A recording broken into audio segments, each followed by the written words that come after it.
레위에게는 3명의 자식이 있었죠. 야곱의 아들들 쭉 이렇게 이야기할 때 레위에게 그 3명의 아들 자식이 있었는데 그 3명의 아이들은 다 각각 책무가 달랐어요. 똑같은 일을 하지 않았습니다.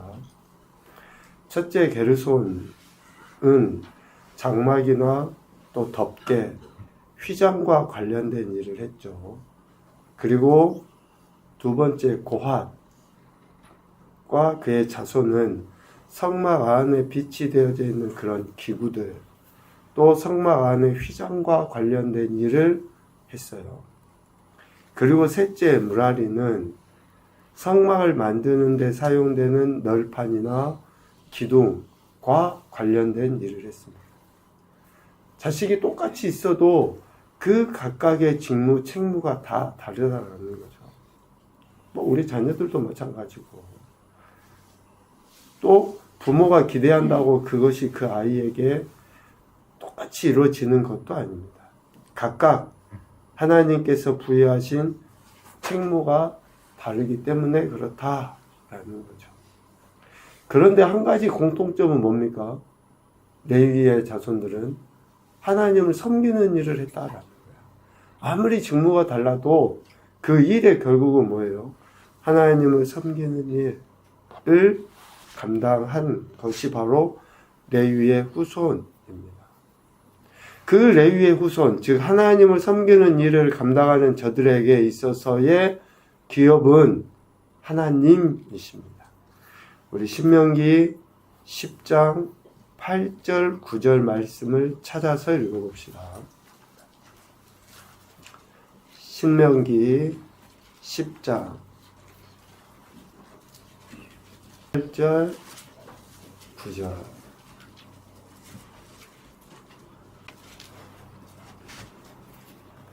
같이 보죠. 시작.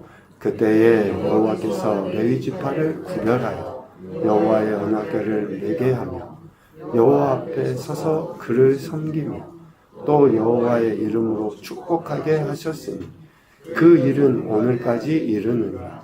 그러므로 레위는 그의 형제 중에 분깃이 없으며 기업이 없고 내 하나님 여호와께서 그에게 말씀하신 같이 여호와가 그의 기업이시니라. 아멘. 이렇게 레위 지파는 다른 11지파와 달리 하나님을 섬기는 일을 감당하고 하나님께서 친히 그들의 기업이 되신다라고 말씀하신 거죠. 이렇게 이스라엘 중에서 분깃이 없으며 기업이 없는 레위 후손에게 하나님께서 모세를 통해 하신 말씀이 뭡니까? 이스라엘 모든 지파, 즉 이스라엘 각 지파들이 얻은 기업 중에서 레위 지파 사람들이 거주할 그런 성읍, 그리고 그 짐승을 키울 목초지를 주어라 라고 명령하신 거예요. 특별히 구별되어져 있는 레위 사람들을 위하여 하나님께서 특별한 명령을 하셔요. 11지파에게는 동일하게 이야기하시거든요. 각 지파가 제비 뽑아서 얻어서 그 분깃을 얻는 거예요. 그런데 레위 지파에게는 없어요. 이거는 특별한 일이거든요. 없는 것은 특별한 거예요. 다른 지파들은 다 있는데 그 특별하게 사명을 받고 특별하게 부름받은 그들이 또 특별한 대우를 받죠. 이 특별한 대우는 뭐 더 많은 것을 준다든지 더 좋은 것을 얻는다든지가 특별히 아니라 받지 않는 것이 특별한 거예요. 우리 한번 할까요? 우리는 받으면 좋고 더 넉넉히 받으면 좋고 많이 받으면 더 좋은 걸 받으면 특별한 거라고 이야기하잖아요. 그런데 레위 지파는 받지 않는 특별한 대우를 받는 거죠. 그런데 그들에게 하나님께서 다른 지파들이 얻은 기업에서 거주할 성읍과 또 성읍 주변의 목초지를 얻게 하십니다. 그것이 민수기 35장에 분명히 나와 있거든요. 그래서 이스라엘 모든 지파의 기업이, 그러니까 모든 지파들이 기업을 분배받고 난 이후에 그 기업 분배가 끝난 그 시점에 오늘 21장, 여호수아 21장 1절, 2절에 보면 레위 지파 사람들이 나와서 자신들이 머물 성읍과 목초지를 요구해요. 이미 하나님께서 말씀하셨고 그 말씀에 근거해서 오늘 레위 지파 사람들은 제사장 엘르아살과 눈의 아들 여호수아 그리고 이스라엘 자손의 지파 족장들에게 나와서 자신들이 거주할 성읍과 목초지를 우리에게 주라 라고 하셨다고 하는 그 말씀을 근거로 요구를 합니다. 이 요구는 우리는 그럴 수 있잖아요. 우리 인간은 이미 주겠다라고 이야기했고 또 준다라고도 이야기했으면 아니 가만히 있으면 줄 텐데 뭐 와서 또 이야기를 하지. 우리들이 알아서 다 때가 되면 줄 텐데. 그러한 생각을 할 수가 있어요. 그러니 오늘 레위 사람들이 와서 하는 그 이야기가 혹시 다른 지파 사람들이 주지 않을 것 같으니 또 혹시 저들이 지금 얼른 뭔가 얻고자 하는 그런 욕심 때문에 그런 게 아니야? 라고 하는 생각을 충분히 할 수 있죠. 우리 인간은 그래요. 하나님이 하신 말씀에 근거해서 레위 사람들의 족장들이 나와서 이야기하고 있음에도 불구하고 혹시 욕심에 근거한 거 아니냐? 비신앙적인 거 아니냐? 어련히 알아서 줄 텐데. 그러나 결코 그렇지 않습니다. 이들의 요구는 그 누구보다도 신앙적이고 그 누구보다도 정당한 요구예요. 레위 자손들의 이러한 태도는. 그리고 또 하나는 하나님께서 하셨던 그 말씀의 성취를 위한 것입니다. 창세기 49장 7절에 보면 야곱이 자신의 자손들을 축복할 때 레위에게 했던 그 말씀입니다. 창세기 49장 7절에 그 노여움이 혹독하니 저주를 받을 것이요 분기가 맹렬하니 저주를 받을 것이라 내가 그들을 즉 레위를 야곱 중에서 나누며 이스라엘 중에서 흩으리로다 라고 하나님께서 분명하게 레위 자손과 그 후손들에게 하신 레위와 후손들에게 하신 말씀이 있습니다. 그래서 레위 사람들은 이스라엘 여러 사람들 중에 흩어져서 살게 되고 그 흩어져서 살 때의 성읍과 목초지를 분명하게 하나님께서 주시겠다라고 말씀하신 것에 대한 요구예요. 우리는 내 것 받으려고 할 때도 좀 미안한 마음이 들긴 하죠. 뭔가 달라고 하는 것도 잘 그렇게 하지 못한 경향도 있습니다. 욕심에 근거하지 아니한 즉 하나님 말씀에 근거한 레위 자손들의 이 합당하고 정당하고 신앙적인 요구에 의해 오늘 21장 4절 이하에 보면 이제 이스라엘 자손들 중에서 레위 사람들이 분깃을 얻게 되는 즉 성읍과 목초지를 얻게 되는 내용이 기록되어 있어요. 3절에 보면 이스라엘 자손이 여호와의 명령을 따라 우리는 그냥 기록되어져 있고 또 자주 보는 문구이기 때문에 쉽게 간과하기 쉽지만 이스라엘 자손이 하나님의 말씀에 따라서 자기의 기업에서 이 성읍들과 그 목초지들을 레위 사람들에게 주니라 라고 이야기합니다. 레위 자손 사람들이 자신들이 거할 성읍과 목초지를 요구한 것도 하나님의 말씀에 따른 것이고 이스라엘 자손이 레위 사람들에게 성읍과 목초지를 준 것도 하나님 말씀에 근거한 것이라는 것을 분명하게 이야기합니다.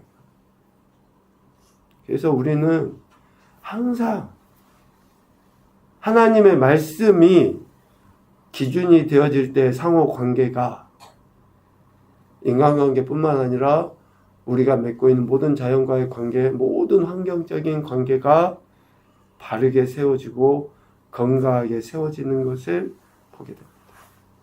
하나님의 명령을 따라 말씀에 순종하여 그렇게 목초지들을 줍니다. 이스라엘 12지파 중에서 레위 사람들이 얻은 성읍은 도피성 6개를 포함하여 48성읍이다 라고 우리가 오늘 읽은 말씀에 쭉 기록되어져 있습니다. 이스라엘 12지파 사람들이 이제 비로소 레위 사람들까지 분깃을 그렇게 나눠받게 된 거죠. 이것은 첫 번째로 하나님 명령에 대한 순종이에요. 이스라엘 12지파가 레위인들을 포함해서 모두 분깃을 나눠받게 된 것은 상호간 하나님 명령에 대한 순종이다 라는 것이고, 또 하나는 하나님 명령에 대한 순종이기 때문에 자신들이 범할 수 있는 죄에 대한 대비예요. 우리가 범할 수 있는 죄에 대한 대비를 이미 하나님 말씀에 순종하는 것으로 나타내 보이는 거예요. 매우 중요한 내용입니다. 제가 가끔 설교하다가 이 단어를 자주 쓰죠. 매우 중요합니다. 진짜 중요해요. 하나님 명령에 순종한 것이 결국은 뭐에 대한 대비예요? 죄를 범할 것에 대한 대비예요. 우리는 죄를 짓지 않기 위해서 다른 어떤 것을 하려고 준비하는지 모르겠으나 가장 중요한 준비, 가장 먼저 준비는 뭐예요? 하나님 명령에 순종하는 준비가 있어야 돼요. 만약 여러분 생각해 보십시오. 이스라엘 자손, 즉 11지파가 레위 지파에게 분깃을 나눠주지 않았다. 그러면 그들은 하나님 말씀에 순종하지 않는 거지만 레위 사람들에게 죄를 범하게끔 그런 길들을 열어놓은 거 아니에요? 그럼 레위 사람들은 어디서 살아요? 레위 사람들은 뭐 먹고 살아요? 범할 수 있는 죄에 대한 대비, 그리고 또 하나는 형제를 사랑하고 섬기는 태도. 우리가 말로 사랑합니다. 참 힘들고 어렵겠습니다. 이야기하고. 그런데 진짜 그들을 사랑하고 섬기는 것은 하나님 말씀에 대한 순종을 통해서 나타내 보이는 거예요. 하나님 말씀의 순종을 통해서. 그래서 하나님께서 모세를 통해 말씀하시고 이스라엘은 그 명령에 순종함으로 가나안 땅을 허락하시고 모든 이스라엘이 하나님께서 약속하신 그 땅, 가나안 땅에서 은혜를 누릴 수 있게 된 것이죠. 그래서 첫째도 하나님 말씀에 순종입니다. 둘째도 하나님 말씀에 순종할 때에 그 관계가 하나님으로부터 오는 은혜를 누리는 그런 관계가 되는 거죠. 그래서 결국 레위 자손까지 거할 성읍과 목초지들을 다 얻게 돼요. 오늘 43절 말씀에 보면 이렇게 레위 자손들까지 다 분배가 되고 난 이후에 비로소 하나님의 약속하신 말씀이 성취되게 되는 것을 봅니다. 하나님의 말씀이 비로소 성취돼요.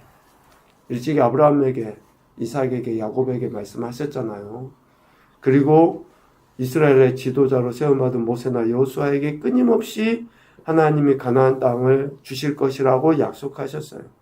그 약속하심이 레위까지 다 성읍과 목초지를 얻고 난 이후에 성취되었다라고 이야기합니다.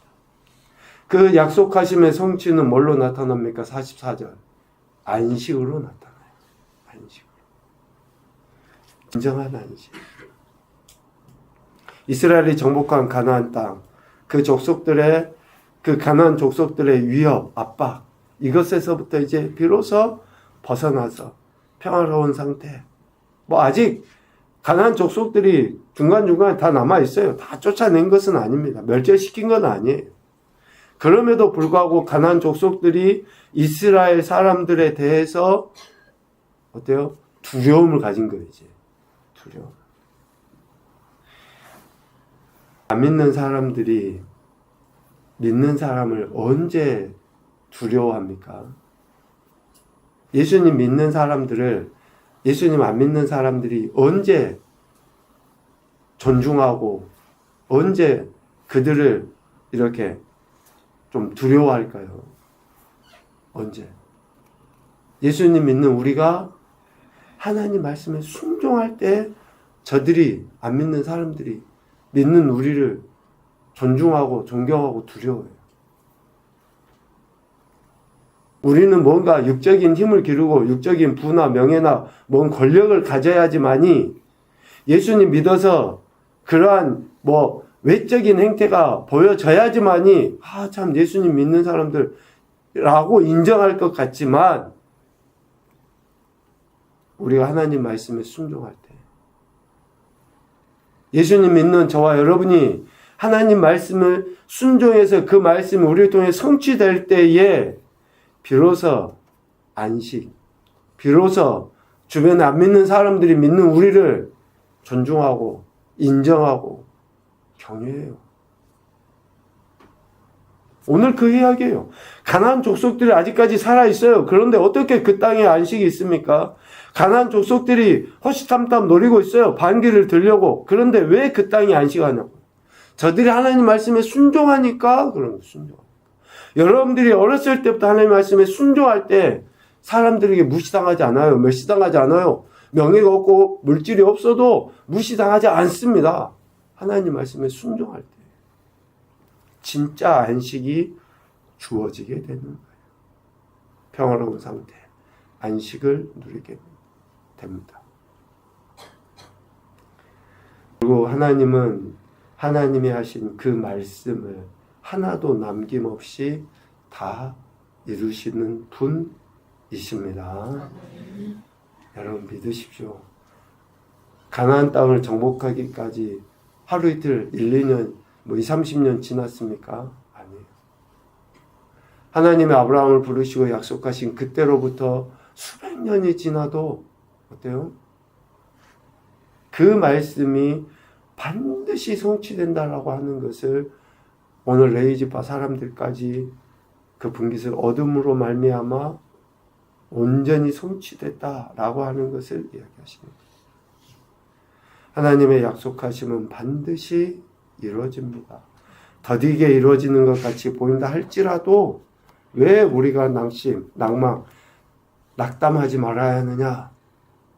하나님은 하신 말씀을 반드시 이루시는 분이시라는 것을 이런 말씀들을 통해서 우리에게 보여주시기 때문에 그렇습니다. 첫 번째 교훈입니다. 주어진 사명을 감당하는 것은 현실과 세속적인 조건보다 앞서야 한다.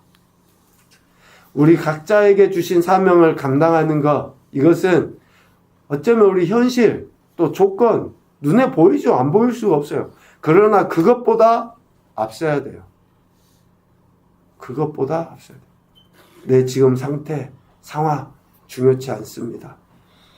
사명이 우선이에요. 두 번째, 하나님은 하신 말씀, 약속은 반드시 이루신다.